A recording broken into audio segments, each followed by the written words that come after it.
Hello everyone welcome करुचे आउ गोटे मोर मिनी ब्लॉग के इटा हूँ 13 तारिख वीडियो जेनता कि मुई मोर कॉलेज वाला ब्लॉग रे कही कि आमर एग्जाम पोस्टपोन हो गला बोलिकी तो आम थिला ब्लॉग रे रिव्यू मीटिंग तो आम डायरेक्ट पले आसनु सहेला घर के तो ना जाइनी हम लता घर के गलु चेंज फेंज कर देकरी हेनो यूनिफॉर्म तापर आम पले आसनु सहेला के एटा देख पहुँची गलु सहेला एटा हूँ गांधी छक तापर सहेलार इटा हूँ प्राची फैशन स्टोर सबू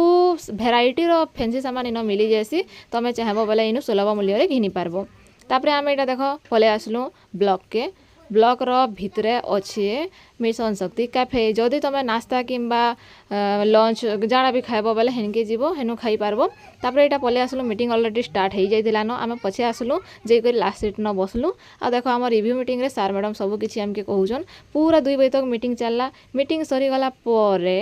तापरे आमे खाई पी भी नहीं पालु भूखे सुसे काहे करबो फिर 2 बजे बस थिला तापरे घर के बाहर करी पले आसलु एतकी थिला मोर मिनी ब्लॉग बाय।